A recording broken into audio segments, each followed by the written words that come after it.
What's going on, everyone? Chuck here, and today we're going to be doing a comparison between the Razer Ripsaw and the Elgato HD60. So, for starters, the Razer Ripsaw. This is a USB 3.0 interface that you use to plug in to your computer to capture your gameplay. So pretty straightforward. You have, your basics in here, and it works relatively well. There's a nice big light right here that lights up green if everything's configured right, or red if it doesn't.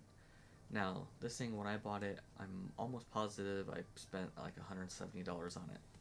And after I bought it, plugged it in, was all super excited to start recording my gameplay.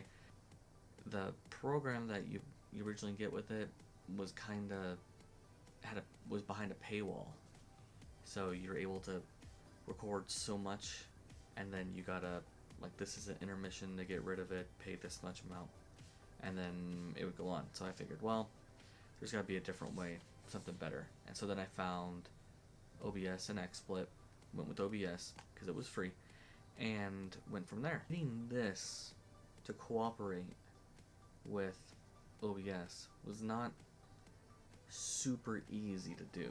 Now, you'll see here on the front there's a direct plug-in for a mic and whatnot. OBS handles all that beautifully, so you don't need to really worry about that. You can plug this in and play music, but then you'll get, copyright and all that.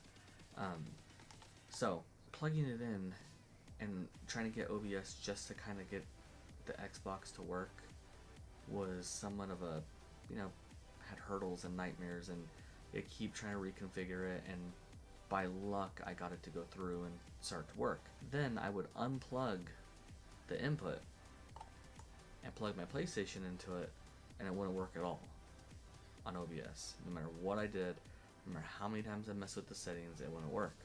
To the point where when I unplugged it and plugged back in the Xbox, it wouldn't work.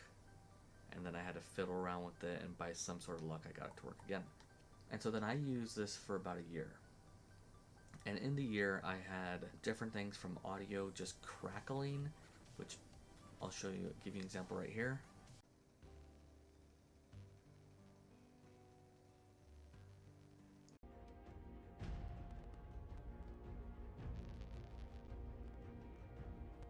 And also I had where during live streams and recording, the frame would just pause, which is, inconvenient, especially if you're live streaming, or chances are it seemed like every time, no matter what we were doing, no matter what I was doing, playing in any type of game, if there's something worth capturing, I always record. I'm like, oh man, that will be great. And almost every time it had locked up. Now there's ways you can get it to unlock, but if you don't have two monitors, you don't know. And then with the audio crackling, you're not aware, because I'm using my headset for my Xbox or for my PlayStation, so I'm not using my PC headset, and getting the Razer's sound to pick up on OBS was just not working. I had to keep disabling drivers, re-enabling drivers. So for $179, I would say that this product was not worth it.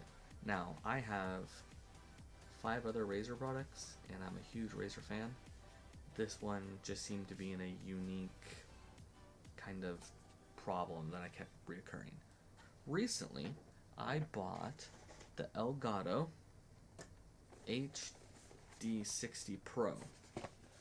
Here's the box, and it goes in the PCI Express slot in the PC. So I went ahead and installed it, and its installation guide is pretty straightforward. Tells you to go here to download the software. So I did, and plugged it in, turned on my PC, and within a matter of seconds, the Elgato was ready to go.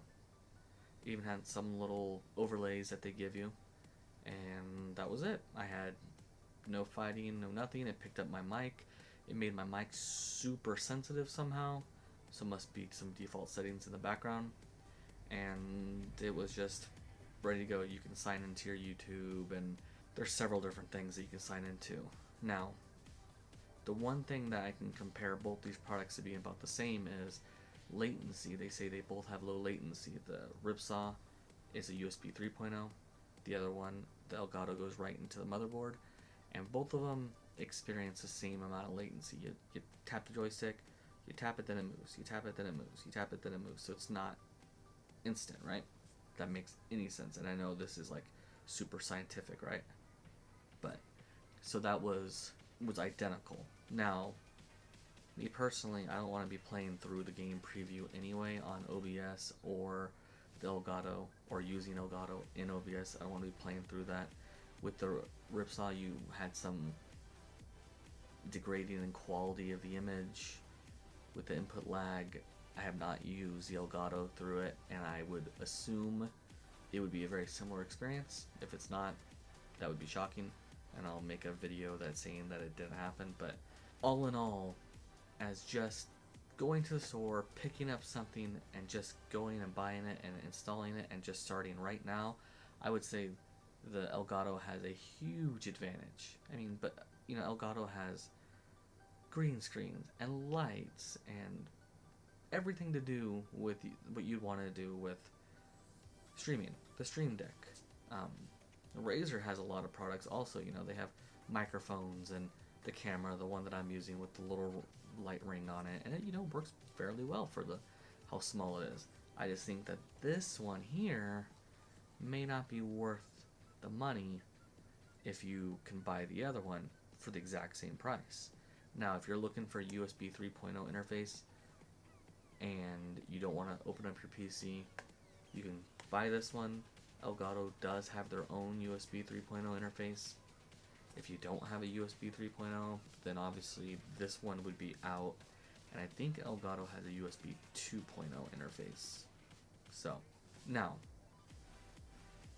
if you were to get the Ripsaw at a steal of a price, like $50, or if you had a friend, someone like me, who happens to have one of these just laying around, and you want to start recording videos and get your foot in the door, if you can pick up one of these dirt cheap, absolutely, go for it.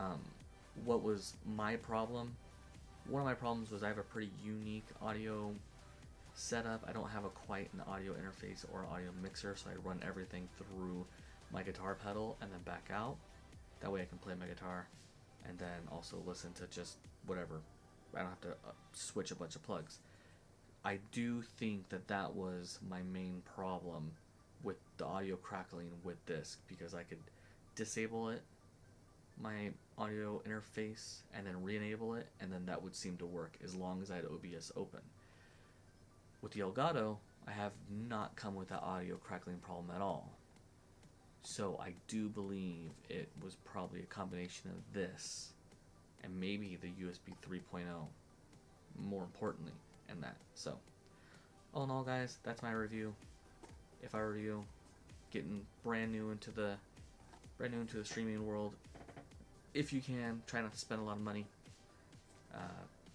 You'll want to invest in some good stuff, some good equipment, and buy something that's gonna last you a long time. These were just my experiences, and I haven't seen anybody really talking about this product, and maybe for a good reason, but I don't know. It just maybe was one of those sleepers that a lot of people didn't use because Elgato is such a big thing. I don't know. But until next time, guys, thanks for watching. Like, subscribe. Catch you next time.